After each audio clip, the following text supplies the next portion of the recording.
The Nectar of Devotion by His Divine Grace, A.C. Bhaktivedanta Swami, Prabhupāda. Chapter 42. Fraternal Loving Affairs. Krishna's age, his beauty, his bugle, his flute, his conch shell, and his pleasing attitude all provoke love and friendship for him. His exceptional joking abilities, exhibited sometimes by his pretending to be a royal prince, or even the Supreme Personality of Godhead, also give impetus to devotees developing love for Krishna and friendship. Learned scholars have divided Krishna's age into 3 periods.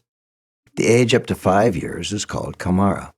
The age from the 6th to the 10th year is called Pauganda. And the age from the 11th to 15th year is called Kaishora. While Krishna is spending his days as a cowherd boy, he is in the Kaumara and Pauganda ages. In the Kaishora age, when Krishna appeared at Gokula, he acted as a cowherd boy, and then, when he was 16, he went to Mathura to kill Kamsa. Kaumara age is just suitable for reciprocating the love of a child with Mother Yashoda.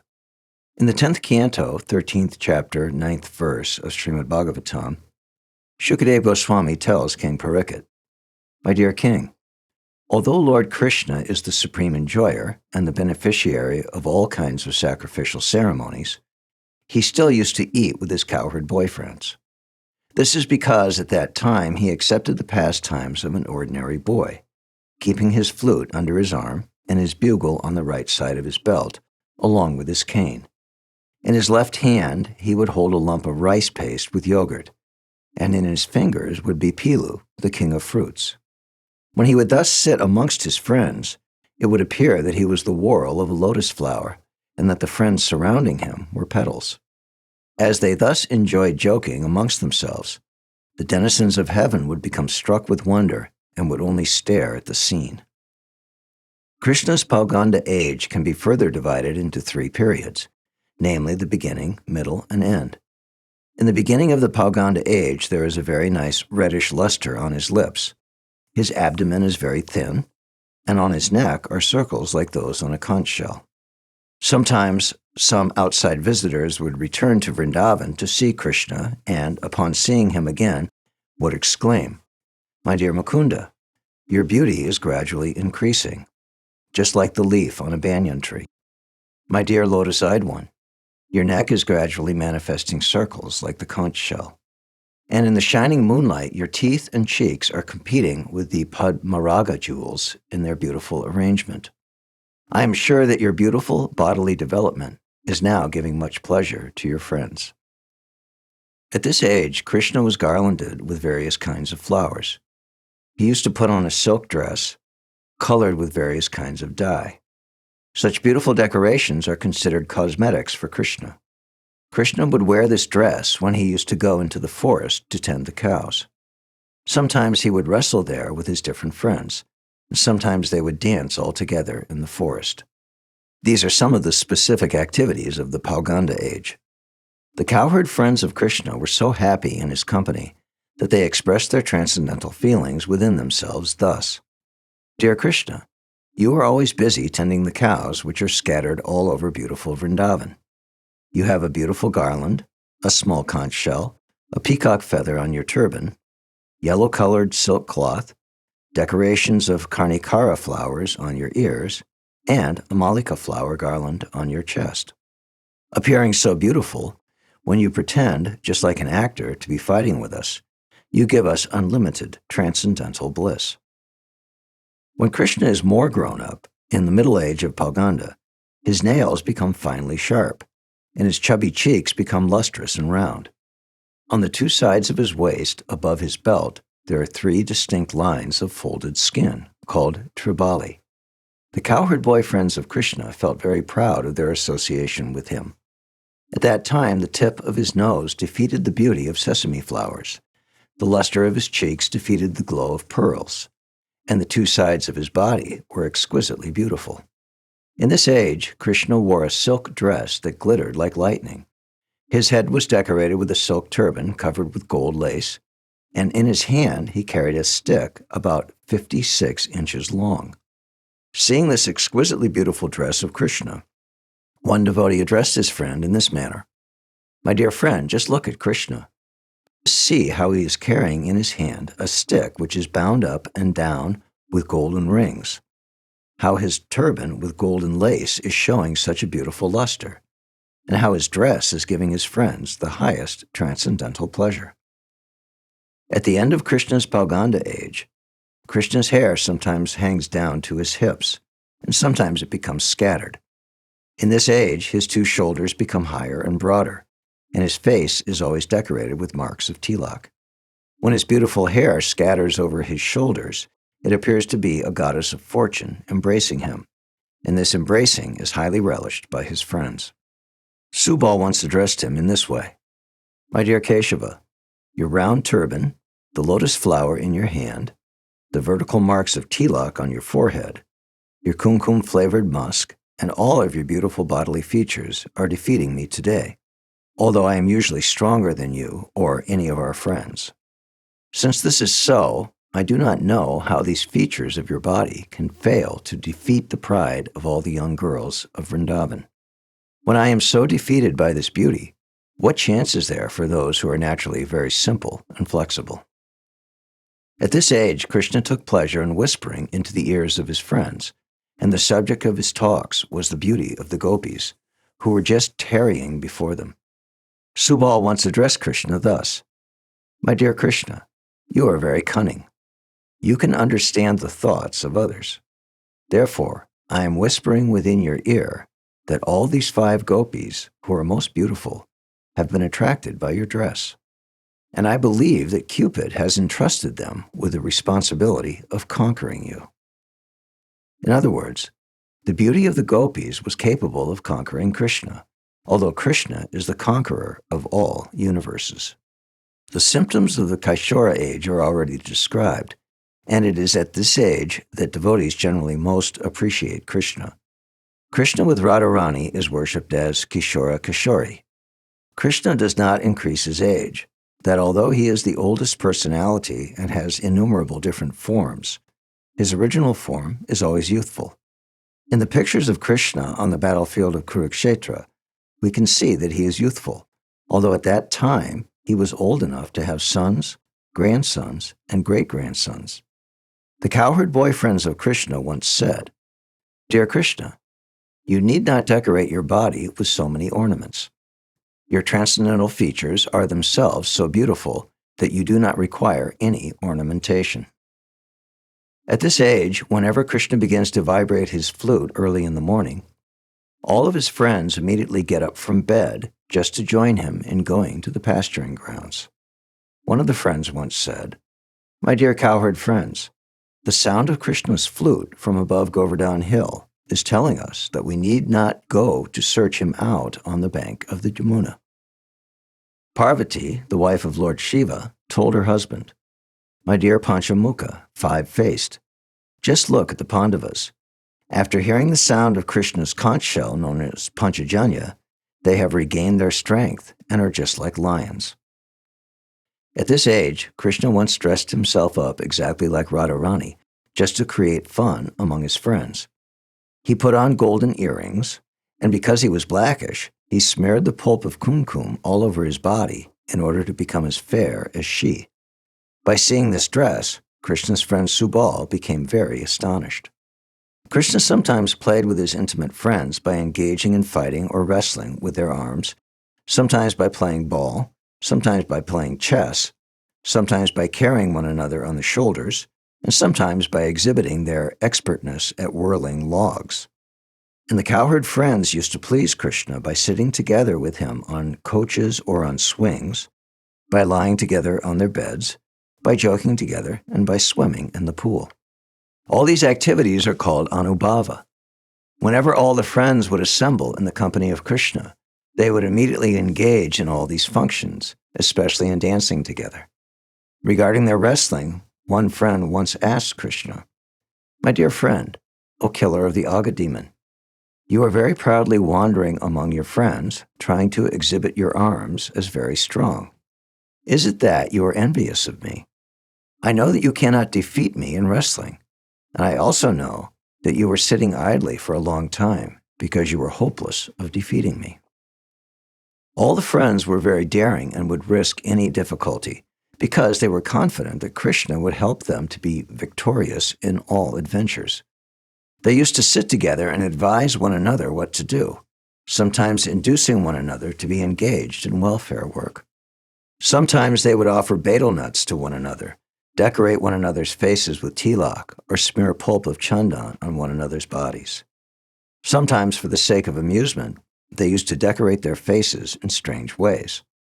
Another business of the friends was that each of them wanted to defeat Krishna. Sometimes they used to snatch his clothing or snatch away the flowers from his hands. Sometimes one would try to induce another to decorate his body for him, and failing this, they were always ready to fight, challenging one another to combat in wrestling. These were some of the general activities of Krishna and his friends. Another important pastime of the friends of Krishna was that they served as messengers to and from the gopis. They introduced the gopis to Krishna and canvassed for Krishna. When the gopis were in disagreement with Krishna, these friends would support Krishna's side in his presence.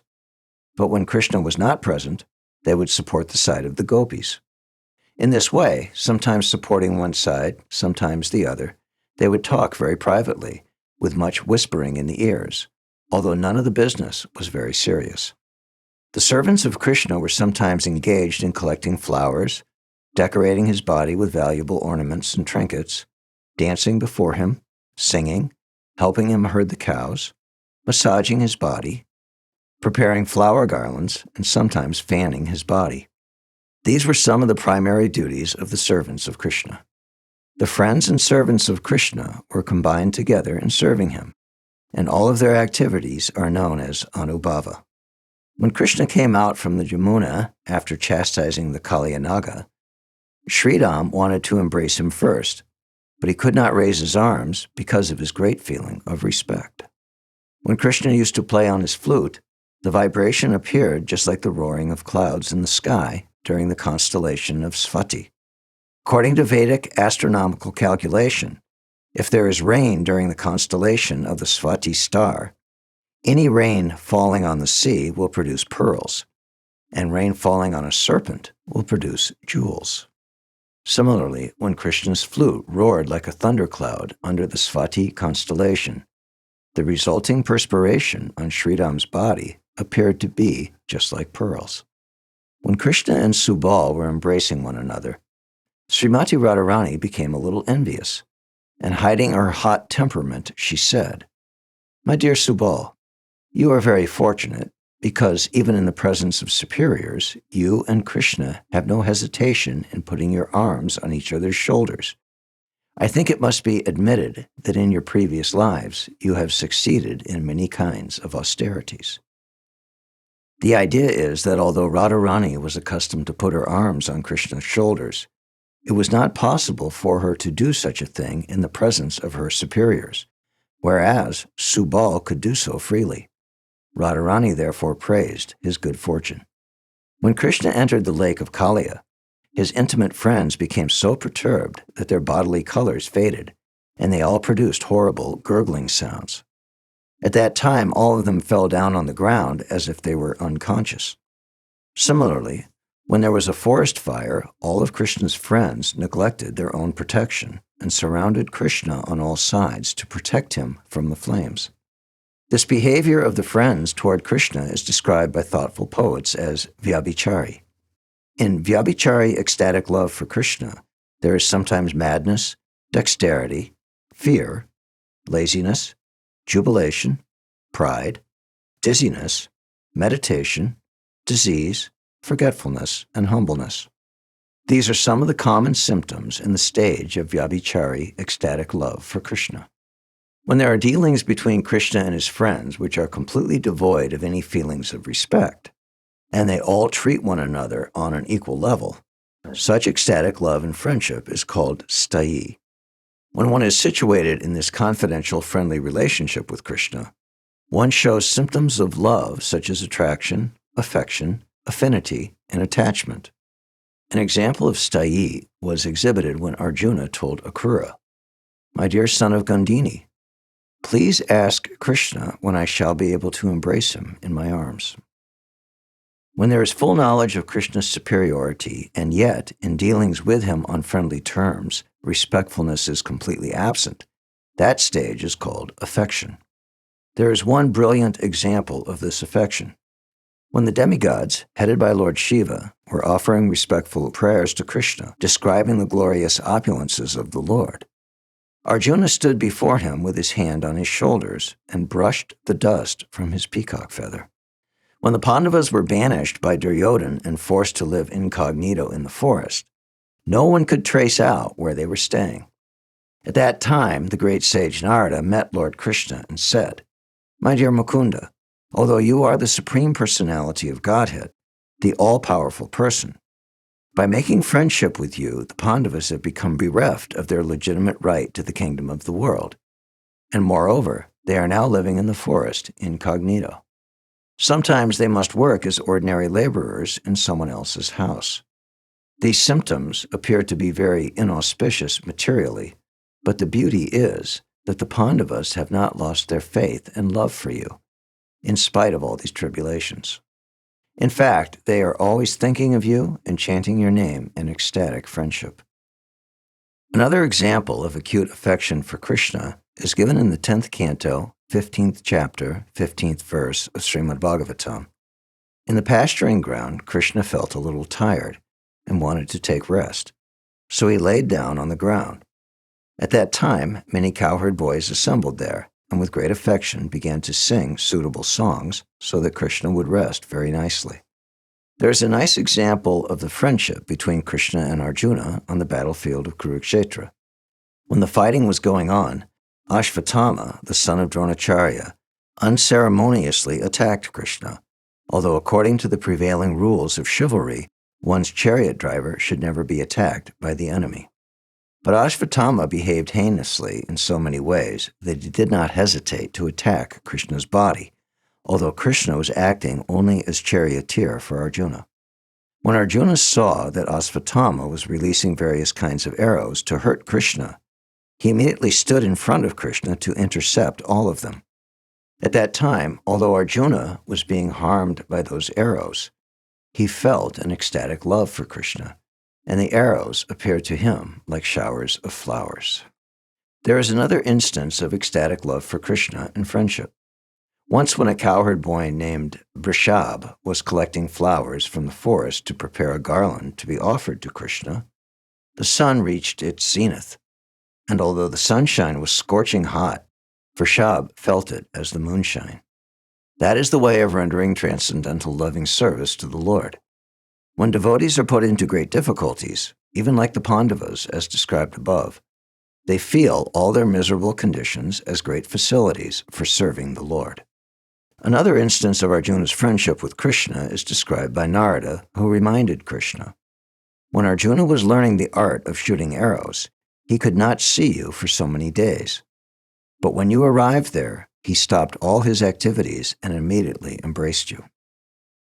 This means that even though Arjuna was engaged in learning about the military art, he had not forgotten Krishna for a moment, and as soon as there was an opportunity to see Krishna, he immediately embraced him.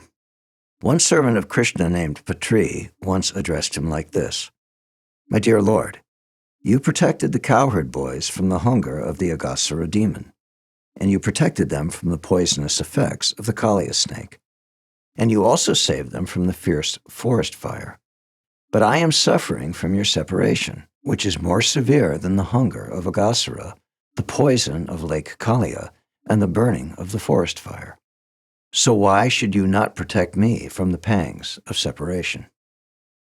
Another friend once told Krishna, "My dear enemy of Kamsa, since you have left us, the heat of separation has become extraordinary. And this heat is felt more severely when we understand that in Bandiravan, you are being refreshed by the waves of the cooling river known as Banu Tanaya, Radharani." The purport is that when Krishna was engaged with Radharani, the cowherd boys headed by Subal were feeling great separation, and that was unbearable for them. Another friend addressed Krishna thus, "My dear Krishna, O killer of Aghasura, when you left Vrindavan to kill King Kamsa in Mathura, all the cowherd boys became bereft of their 4 bhutas, the elements of earth, water, fire, and space. And the 5th bhuta, the air, was flowing very rapidly within their nostrils. When Krishna went to Mathura to kill King Kamsa, all the cowherd boys became so afflicted by the separation that they almost died. When a person is dead, it is said that he has given up the 5 elements, known as bhutas, as the body again mixes with the 5 elements from which it was prepared. In this case, although the 4 elements of earth, water, fire, and ether were already gone, the remaining element, air, was still very prominent and was blowing through their nostrils furiously. In other words, after Krishna left Vrindavan, they were always anxious about what would happen in his fight with King Kamsa. Another friend once informed Krishna, "When one of your friends was feeling much separation from you, there were tears covering his lotus eyes, and so the black drones of sleep became discouraged from entering his eyes and left that place." When there is a lotus flower, the black drones fly into it to collect honey. The eyes of Krishna's friend are compared to the lotus flower, and because they were full of tears, the black drones of sleep could not collect honey from his lotus eyes, and therefore left the place. In other words, because he was too much afflicted, his eyes were full of tears, and he could not sleep. This is an example of staying up at night because of separation from Krishna. An example of helplessness is described in the following statement. Due to Krishna's departure from Vrindavan to Mathura, Krishna's dearest cowherd boys felt as mentally light as possible. They were like fragments of cotton, lighter than the air, and were all floating in the air without any shelter. In other words, the minds of the cowherd boys became almost vacant on account of Krishna's separation, and they are compared with fragments of cotton floating in the air without any shelter. An example of impatience was also shown by the cowherd boys when Krishna went to Mathura. Out of the sorrow of separation, all these boys forgot to take care of their cowherding and tried to forget all the melodious songs they used to sing in the pasturing ground. At last, they had no desire to live anymore, being separated from Krishna. An example of stillness was described by a friend of Krishna who informed him in Mathura that all the cowherd boys had become just like leafless trees on the tops of hills. They appeared almost naked, skinny, and frail, and did not carry any fruits or flowers. He informed Krishna that all the cowherd boys residing in Vrindavan were as still as the trees at the tops of hills. Sometimes they felt diseased from their separation from Krishna, and being so greatly disappointed, they were aimlessly wandering on the banks of the Yamuna. There is also an example of madness caused by separation from Krishna. When Krishna was absent from Vrindavan, all the cowherd boys became bewildered, and having given up all kinds of activities, they appeared to be mad and forgot all their regular business. They were sometimes lying down on the ground, sometimes rolling in the dust, sometimes laughing, and sometimes running very swiftly. All of these symptoms gave them the appearance of madmen. One friend of Krishna's criticized him by saying, "My dear Lord, you have become the king of Mathura after killing Kamsa, and that is very good news for us. But at Vrindavan, all the residents have become blind from their continuous crying over your absence. They are full only of anxieties and are not cheered at all by your becoming the king of Mathura." Sometimes there were also signs of death caused by separation from Krishna. Once Krishna was told, "My dear enemy of Kamsa, because of their separation from you, the cowherd boys are suffering too much, and they are now lying down in the valleys, breathing only slightly. In order to sympathize with the boys' regrettable condition, even the forest friends, the deer, are shedding tears." In the Mathura Kanda chapter of the Skanda Purana, there is a description of Krishna and Balaram, surrounded by all the cowherd boys, always engaged in taking care of the cows and calves. When Krishna was met by Arjuna at a potter's shop in the city of Drupadanagara, because of the similarity of their bodily features, they made intimate friendship. This is an instance of friendship caused by the attraction of similar bodies. In the 10th canto of Srimad Bhagavatam, 71st chapter, 25th verse, it is stated that when Krishna arrived in the city of Indraprastha, Bhima was so overwhelmed with joy that, with tears in his eyes and a smiling face, he immediately embraced his maternal cousin. Following him were his young brothers, Nakula and Sahadev, along with Arjuna. And they all became so overwhelmed at seeing Krishna that with full satisfaction they embraced the Lord, who is known as Achyuta, the infallible. There is a similar statement about the cowherd boys of Vrindavan. When Krishna was on the battlefield of Kurukshetra, all the cowherd boys came to see him, wearing jeweled earrings in their ears. Becoming so greatly overjoyed, they extended their arms and embraced Krishna as their old friend. These are instances of full satisfaction in friendship with Krishna. In the 10th canto, 12th chapter, 11th verse of Srimad Bhagavatam, it is stated that even after undergoing severe penances and austerities and performing the yogic principles, the great mystic yogis can hardly become eligible to achieve the dust of the lotus feet of Krishna. But the same personality of Godhead, Krishna, is easily available to the vision of the residents of Vrindavan. This means there is no comparison to these devotees' great fortune. The friendly relationship of the cowherd boys with Krishna is a particular type of spiritual ecstasy, almost similar to the ecstasy of conjugal love. It is very difficult to explain this ecstasy of loving affairs between the cowherd boys and Krishna. Great expert devotees like Rupa Goswami and others express their astonishment at the inconceivable feelings which are in Krishna and his cowherd boyfriends. This particular type of ecstatic love, shared between Krishna and his confidential friends, further develops into parental love, and on from there it may develop into conjugal love, the most exalted humor or mellow of ecstatic love between Lord Krishna and his devotees.